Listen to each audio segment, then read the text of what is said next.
Hello guys and gals, me Mutahar, and I always take the low blow when it comes to just making a Mac video. Now for years I've always been told that Macs don't get viruses. Now this might be one of the dumbest smooth brain argument that I've ever heard. Let me just explain to you. No matter what operating system you use, Windows, Linux, Macintosh, okay, Temple OS, you're always gonna get malware, alright? It's gonna happen. You know, you go to that weird shady website, download the game for free, probably a chance it's malware.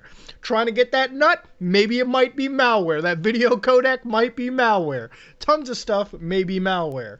The best way to not get your computer hacked is to establish something called common sense, which is something that is not part of this show because it's all about running malware. Now here I've got a virtual machine by the name of Buttplug. Alright, Buttplug is strong. It's definitely going to be destroyed, sent to the god of the recycle bin by the end of this video. That's for sure. And to prove to you that this is in fact a ever lovely virtual machine, you can see that it's a 16 gig Mac with an RX 550 in it. The processor is just 3.6 gigahertz. To add into context real quick, if we open up a terminal real fast, you can see that on Buttplug, if I pass it about what is it, NeoFetch.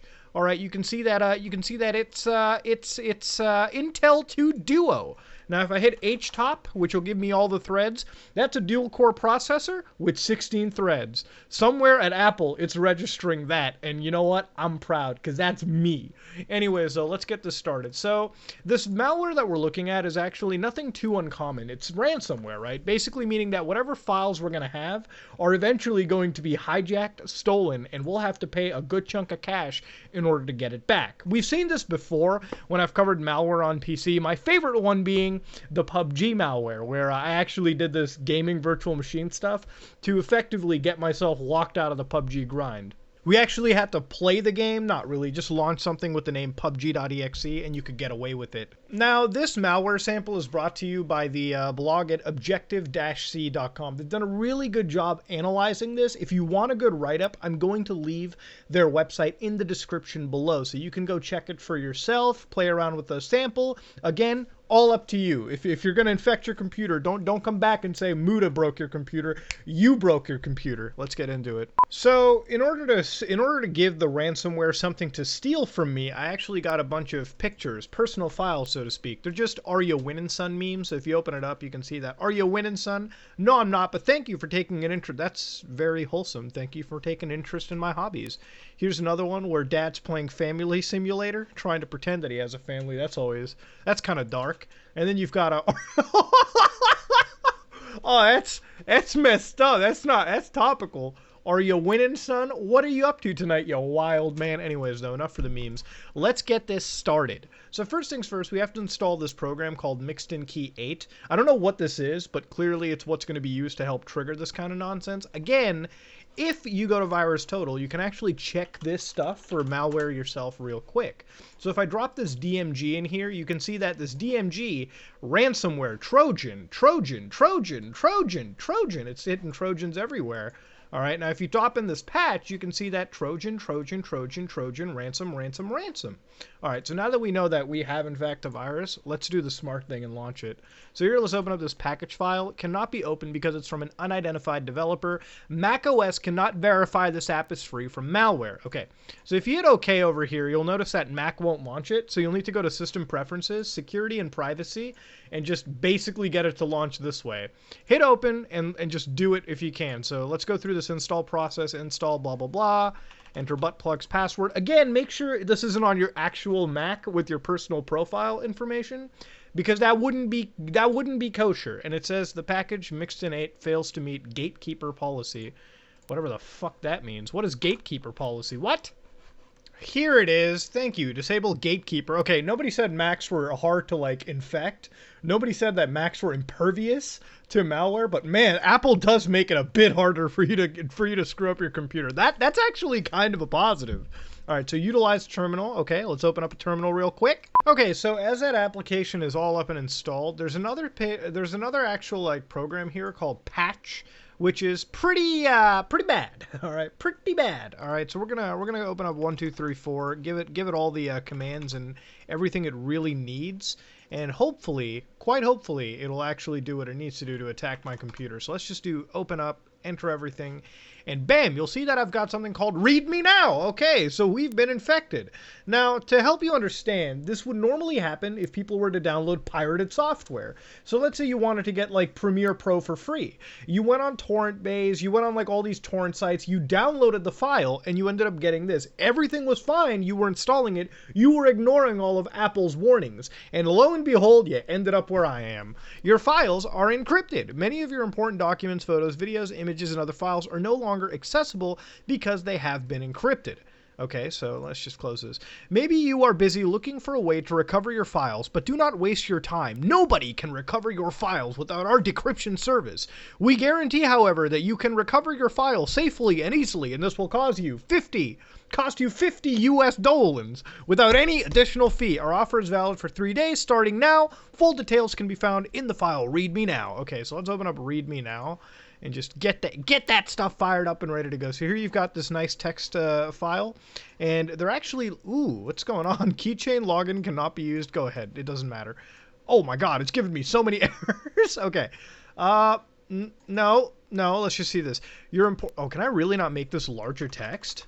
Oh god, dude, Apple, you are behind. Oh no, I can. Okay, God bless. Okay, it was a little slower than expected. Here we go. So let's read this. Your important files are encrypted. Many of your documents, photos, videos, images, and other files are no longer accessible because they have been encrypted. Maybe you are busy looking for a way to recover your files, but don't waste your time. Nobody can recover your files without our decryption service. Okay, alrighty. We use 256-bit AES algorithm. That's exactly what I use on the deep web when I'm securing VMs, but get out of my face, I know!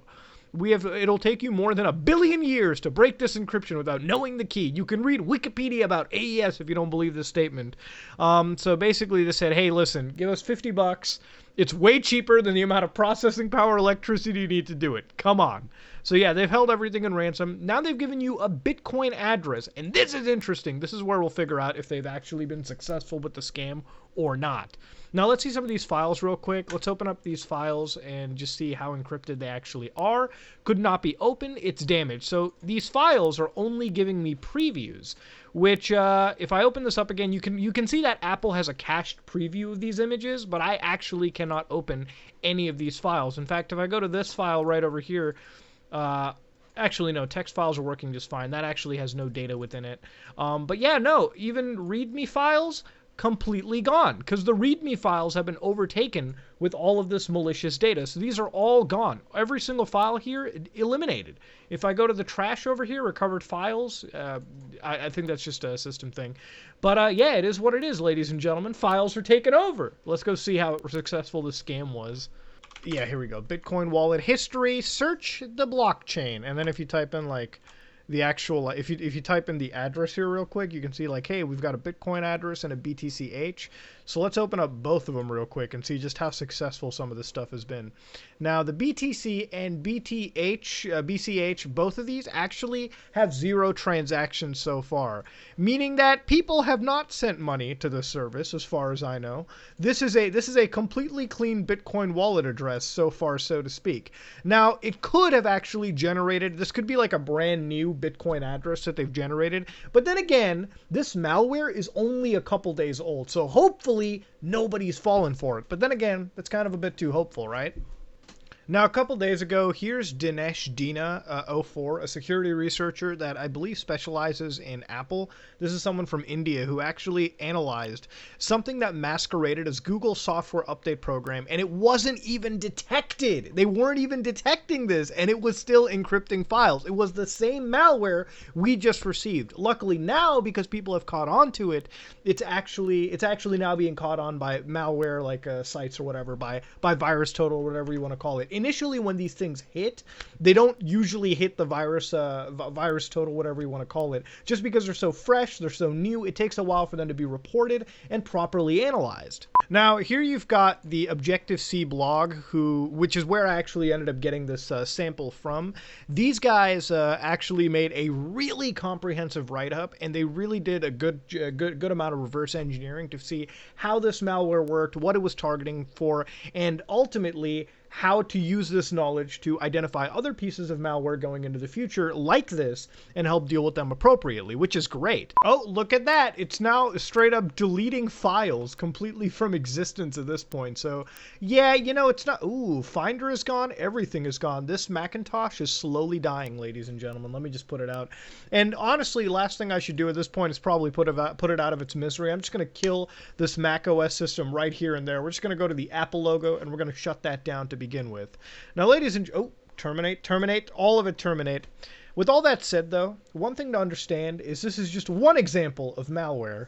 All right, ladies and gentlemen, that was an example of macOS ransomware that's just been kicking off into the market. Now, why do we take time out of our day to show you something like that? Well, it's to show you that nothing is impervious, ladies and gentlemen. It's something for you to watch out for. Now, today, luckily, so far as of this recording, nobody has ponied up the $50 to unlock their tools. But it's a good way to show you what happens when you download software over the internet and don't take the time to properly check it, analyze it for malware.